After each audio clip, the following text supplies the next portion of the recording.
जय श्री कृष्णा।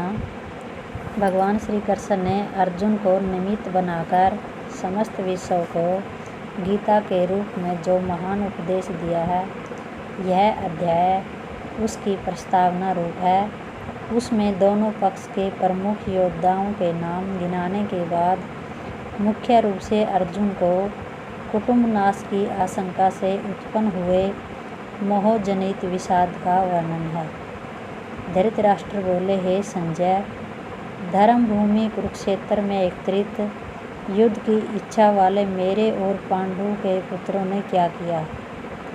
संजय बोले, उस समय राजा दुर्योधन ने व्यूह रचना युक्त पांडवों की सेना को देखकर और द्रोणाचार्य के पास जाकर यह वचन कहा, हे आचार्य, आपके बुद्धिमान शिष्य द्रुपद पुत्र धृष्टद्युम्न के द्वारा व्यूहकार खड़ी की हुई पांडु पुत्रों की इस बड़ी भारी सेना को देखिए। इस सेना में बड़े बड़े धनुषों वाले तथा युद्ध में भीम और अर्जुन के समान शूरवीर सात्यकी और विराट तथा महारथी राजा द्रुपद, धृष्टकेतु और चकितान तथा बलवान काशीराज, पुरजित कुंतीभोज और मनुष्यों में श्रेष्ठ शैव्य पराक्रमी युद्धामन्यु तथा बलवान उत्तमौजा, सुभद्रा पुत्र अभिमन्यु और द्रौपदी के 5 पुत्र, ये सभी महारथी हैं। हे ब्राह्मण श्रेष्ठ, अपने पक्ष में भी जो प्रधान है उनको आप समझ लीजिए। आपकी जानकारी के लिए मेरी सेना के जो सेनापति हैं उनको बतलाता हूँ। आप द्रोणाचार्य और पितामह भीष्म तथा कर्ण और संग्राम विजय कृपाचार्य तथा वैसे ही अश्वत्थामा, विकर्ण और सोमदत्त का पुत्र भूरिश्रवा है। और भी मेरे लिए जीवन की आशा त्याग देने वाले बहुत से शूरवीर, अनेक प्रकार के अस्त्र शस्त्रों से सुसज्जित और सब के सब युद्ध में चतुर हैं। भीष्म पितामह द्वारा रक्षित हमारी यह सेना सब प्रकार से अजेय है और भीम द्वारा रक्षित इन लोगों की यह सेना जीतने में सुगम है। इसलिए सब मोर्चों पर अपनी अपनी जगह स्थित रहते हुए आप लोग सभी निस्संदेह भीष्म पितामह की सब ओर से रक्षा करें। कौरवों में वृद्ध बड़े प्रतापी पितामह भीष्म ने उस दुर्योधन के हृदय में हर्ष उत्पन्न करते हुए उच्च स्वर से सिंह की दहाड़ के समान गरज कर शंख बजाया। इसके पश्चात शंख और नगारे तथा ढोल, मृदंग और नरसिंगे आदि बाजे एक साथ बज उठे। उनका वह शब्द बड़ा भयंकर हुआ। इसके अनंतर सफ़ेद घोड़ों से युक्त उत्तम रथ में बैठे हुए श्री कृष्ण महाराज और अर्जुन ने भी अलौकिक शंख बजाए। श्री कृष्ण महाराज ने पांचजन्य नामक, अर्जुन ने देवदत्त नामक और भयानक कर्म वाले भीमसेन ने पौंड्र नामक महाशंख बजाया। कुंती पुत्र राजा युधिष्ठिर ने अनंत विजय नामक और नकुल तथा सहदेव ने सुघोष और मणिपुष्प नामक शंख बजाए। श्रेष्ठ धनुष वाले काशीराज और महारथी शिखंडी और धृष्टद्युम्न तथा राजा विराट और अजय सात्यकी, राजा द्रुपद और द्रौपदी के 5 पुत्र और बड़ी भुजा वाले सुभद्रा पुत्र अभिमन्यु, इन सभी ने, हे राजन, सब ओर से अलग अलग शंख बजाए।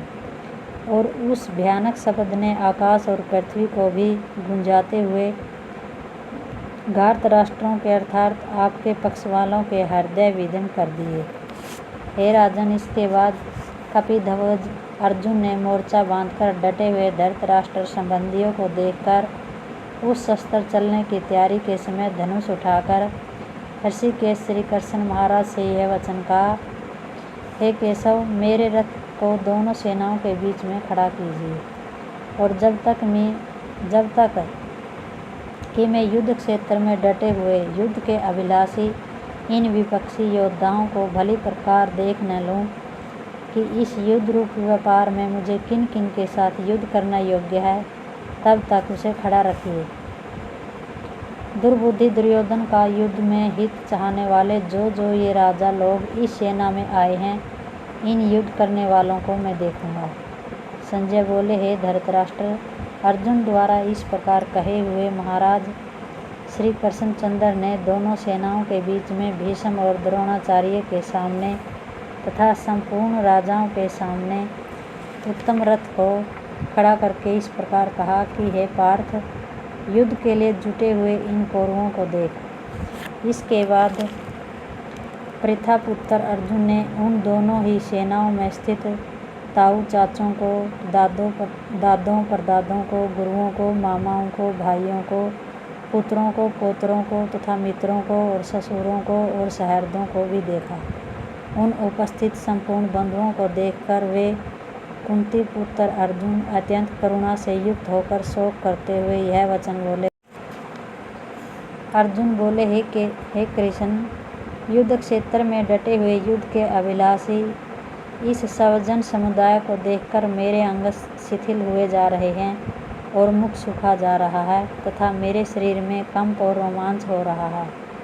हाथ से गांडीव धनुष गिर रहा है और त्वचा भी बहुत जल रही है तथा मेरा मन भ्रमित सा हो रहा है, इसीलिए मैं खड़ा रहने को भी समर्थ नहीं हूँ। हे केशव, मैं लक्षणों को भी विपरीत ही देख रहा हूँ तथा युद्ध में सवजन समुदाय को मारकर कल्याण भी नहीं देखता।